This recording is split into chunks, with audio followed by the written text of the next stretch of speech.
Development और अवैध अतिक्रमण के नाम पर बुजुर्गों मुसलमानों के ऊपर नगर निगम की गुंडैती चल रही है। लगातार बुलडोजर मुसलमानों के घरों दुकानों पर चल रहे हैं। अवैध बताकर मुसलमानों की सामानों पर नगर निगम की और सरकार प्रशासन की नजर है और तमाम ये डकैती खुलेआम नगर निगम के अतिक्रमण हटाने के नाम पर हो रही है।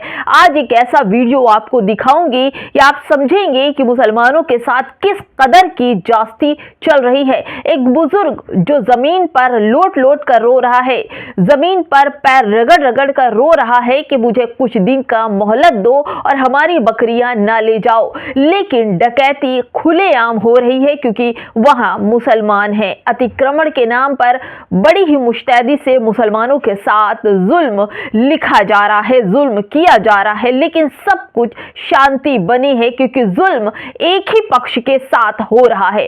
पूरी खबर बताऊंगी दोस्तों कि कैसे मुसलमान अब कहीं भी दुकान नहीं लगा सकता, उसका आधार कार्ड चेक किया जाएगा और उसके साथ एफआईआर मारपीट की जाएगी। और साथ ही साथ आपको बताऊं कि अगर कहीं वो सामान बेचने गया है तो उसको पीट पीट कर उसकी मॉब लिंचिंग भी कर दी जाएगी। पूरी खबर बताऊंगी दोस्तों। नमस्कार, आप देख रहे हैं बामसेफ न्यूज और मैं हूं आपके साथ शैला। एक वीडियो ऐसी विचलित कर देने वाली है, एक ऐसा वीडियो जो कलेजा कांप देने वाला है। दो ऐसे बुजुर्गों की जो वीडियो सामने आई है दोस्तों, वो कलेजा चीर देने वाला है।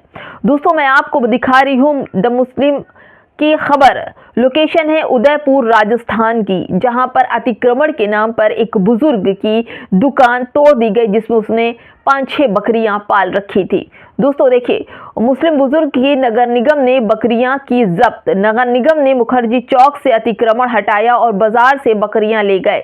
बुजुर्ग व्यक्ति उनके सामने गिड़गिड़ाता रहा, लेकिन उन्होंने बकरियां जब्त कर ली। अरे तुम सामान तोड़ रहे हो ना, घर तोड़ रहे हो तो उसका सामान क्यों ले जा रहे हो? सामान सड़क पर निकाल दो, दुकान तोड़ दो, लेकिन साथ में तुमको तो बकरियों से डकैती हो रही है। मुसलमानों के सामान खुलेआम लूटे जा रहे हैं अतिक्रमण के नाम पर। नगर निगम की जो गुंडैती है, जो डाकूपन है, वो सामने दिखाई पड़ रहा है। साथ में प्रशासन पुलिस भी होती है और किसी को कोई फर्क नहीं पड़ रहा है। मुसलमानों पर लगातार बुलडोजर चल रहे हैं और उनके सामानों की डकैती चल रही है। ये 80-85 साल के बुजुर्ग लग रहे हैं जिनका वीडियो है, जमीन पर लोट लोट कर रो रहे हैं कि हमारा सामान मत जब्त करो, बल्कि घर तोड़ दो, कम से कम सामान तो वापस कर दो। यानी मुसलमानों को गरीब करने का पूरी तरह से साधन बना चुका है ये नगर निगम। दोस्तों एक और खबर है, यह द मुस्लिम की है कि वाल्केश्वर मालाबार हिल मुंबई की है कि रेहड़ी लगाकर रोजगार करने वाले प्रवासी मुस्लिम व्यक्तियों पर बीजेपी कार्यकर्ता एडवोकेट राज शराफ ने कथित तौर से मुस्लिम विरोधी षड्यंत्र लैंड जिहाद का आरोप लगाया और उन लोगों को पुलिस के हवाले कर दिया। यानी कि अब मुसलमान रोड पर भी दुकान नहीं लगा सकता, क्योंकि अगर रोड पर दुकान लगा लेगा तो उसके बाप की हो जाएगी। और ये जो खुले सांड की तरह लोग घूम रहे हैं, मुसलमानों को सूंघ सूंघ कर उनको रोटी रोजी कमाने नहीं दे रहे हैं, वो लोग रेहड़ी ठेले वालों को पकड़कर पुलिस वालों के हवाले कर देते। कौन सा ऐसा जुल्म कर दिया? वो चोरी डकैती षड्यंत्र किसी और चीज करने के बजाय वो 2 वक्त की रोटी के लिए सड़क किनारे अगर दुकान लगा रहे हैं तो कौन सी बुरी बात कर दी। और अब ये अभियान के तौर पर चलाया जा रहा है, मुसलमानों को बिल्कुल काम नहीं करने दिया जाएगा। इधर अतिक्रमण बताया जा रहा है कि जमीनें और दुकानें अवैध है, तोड़ो, सामान उठा ले जाओ, और दूसरी तरफ इन छुट्टा लोगों को छोड़ दिया है गुंडैती करने के लिए रोड पर कि रेहड़ी ठेले वालों के पास जाओ, सूंघते हुए उनके आधार कार्ड चेक करो कि वो रेहड़ी जो लगा रहे हैं, जो सामान बेच रहे हैं, चाय जो बेच रहे हैं, वो हिंदू हैं या मुसलमान हैं। और अगर मुसलमान निकलते हैं तो फौरन पुलिस को फोन करो और उनकी रेहड़ी ठेली उठवा दो और साथ ही उनको पुलिस के हवाले कर दो। बहुत बड़ा षड्यंत्र चला जा रहा है, पूरी तरह से मुसलमानों पर जुल्म किया जा रहा है। मुसलमानों को कमाने नहीं दिया जाएगा। कमाने अगर निकलोगे तो पुलिस वाले रात के अंधेरे में मुसलमान लड़कों को पीट पीट कर उनकी हड्डी पसली तोड़ देंगे और जब इसकी शिकायत परिवार पड़ोसी कोई भी करेगा तो पुलिस थाने वाले साफ इनकार कर देंगे कि हमने किसी को मारा पीटा नहीं। इसलिए मारा पीटा जाता है क्योंकि नाम मुसलमान है और ये पूरी तरह से मुस्तैदी से चल रहा है।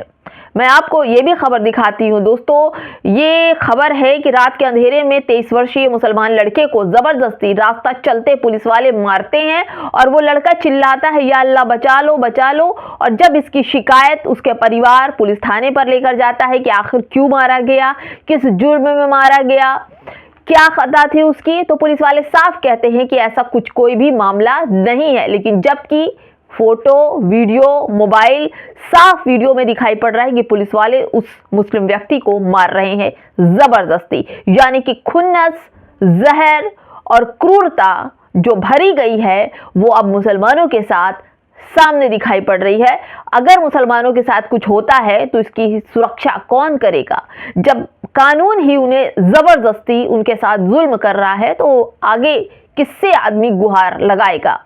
देखिए दोस्तों, मैं उसी की खबर बता रही हूँ कि जमशेदपुर के झारखंड में अल्लाह बचाओ 23 वर्षीय मोहम्मद बुझुआ को जमशेदपुर के कदम शास्त्री नगर ब्लॉक 2 में पुलिस ने सड़क पर बेरहमी से पीटा। वीडियो में दिखता है कि यह दर्द से या अल्लाह बचाओ या अल्लाह चिल्ला रहा है, लेकिन पुलिस लगातार लाठियां बरसा रही है। मामला पर पूछे जाने पर थाना प्रभारी ने घटना से साफ इनकार किया और कहा कि इस सवाल का कोई मतलब नहीं है। यानी कि आप किसी को भी जबरदस्ती उठा लें, अब उसे मारे पीटे बिना FIR बिना शिकायत के और फिर कह दे ये मसला कुछ भी नहीं है। दोस्तों एक और वीडियो देख लीजिए। ये वीडियो है पश्चिम बंगाल का ही। ब्रिगेड परेड ग्राउंड में गीता पाठ कार्यक्रम के दौरान चिकन पैटी बेचने वाले मुसलमान वेडर शेख रियाजुल को बेइज्जत कर पीटा गया और उसकी पैटीज भी फेंक दी, इसलिए कि एक तरफ जो गीता का पाठ हो रहा था और उसके बहुत ही दूर पर वो चिकन पैटीज बेच रहा था। तो भाई देखिए, अब गीता पाठ हो रहा है तो इस मुसलमान की इतनी औकात कि अपनी रोटी रोजी चलाने के लिए ये चिकन पैटीज बेच रहा है, वो भी उस जगह से काफी दूर पर। इसकी हिम्मत कैसे हो गई कि उधर गीता का पाठ हो रहा है और इधर इसने पैटीज बेच दी? नफरत, सिर्फ नफरत। इससे पैटीज का और गीता पाठ से कोई मतलब नहीं, लेकिन नफरत से मतलब है। देखिए दोस्तों, मैं आपको एक और खबर दिखा रही हूँ। यह खबर भी आपको पश्चिम बंगाल की ही दिखाई पड़ेगी। पश्चिम बंगाल में एक व्यक्ति हैं जो बता रहे हैं कि बाबर का शौचालय पर बाबर शौचालय नाम दे दिया गया है, लिख दिया गया, चपका दिया गया है कि ये बाबर का शौचालय है। और बाबर नाम का जो व्यक्ति है उसने बड़ा ही गंदा काम किया था भारत के अंदर आकर के। उसने जो इस्लाम फैलाया उसने बहुत गंदा काम किया था, इसलिए अब बाबर का जो नाम होगा वो शौचालय पर ही लिखा जाएगा। तो उसने बाबर के शौचालय जो नाम है चपका दिया है। दोस्तों अब उस शौचालय पर लोगों के रिएक्शन भी आने लगे हैं। ये मुस्लिम स्पेस की खबर थी और उसके बाद मैं आपको बताती हूँ कि देखिए उस शौचालय वाले वीडियो पर इन्होंने लिखा है एम शाकिर ने कि तुम्हारी औकात सिर्फ शौचालय बनाने की ही है। हिंदुस्तान के अंदर जो बड़े बड़े महल बनाए गए वह सिर्फ मुसलमानों ने बनाए हैं।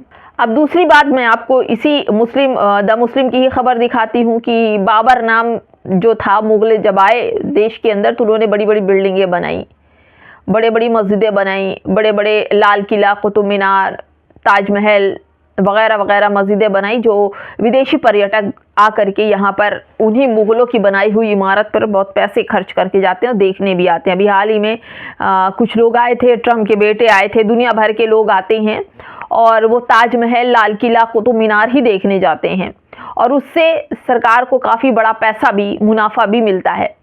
लेकिन जो इनकी सोच है, शौचालय से ऊंची सोच ही नहीं है, वो सोच भी नहीं पाते हैं। शौचालय को ही सबसे बड़ा विकास समझ बैठे हैं ये लोग। और उसी पर देखिए एक लड़की है, मुझे नहीं पता कि ये वीडियो कहाँ की है, लेकिन उन्होंने दिल्ली लाल किले से ये वीडियो बनाई है और ये लिखा है कि बाबर का बेटा हुमायूं, हुमायूं का बेटा अकबर, अकबर का बेटा जहांगीर और जहांगीर का बेटा शाहजहां। मुगल वंश में बाबर के परहितों ने जो स्मारक बनाए उन्हीं इमारतों से हजारों लोग रोज जाते हैं। यानी कि जो भी कमाई हो रही है, आज भारत के अंदर सबसे बड़ा पर्यटक एरिया है, वो मुगलों की बनाई हुई इमारत से सरकार आज भी कमा रही है। दोस्तों, ये लोग बाबर के नाम पर गुस्सा हो रहे हैं, जबकि हुमायूं कबीर ने बाबर नाम की मस्जिद बंगाल में तामीर करने की घोषणा की है। क्या ये लोग बाबर कबीर से ये बात कर पाएंगे?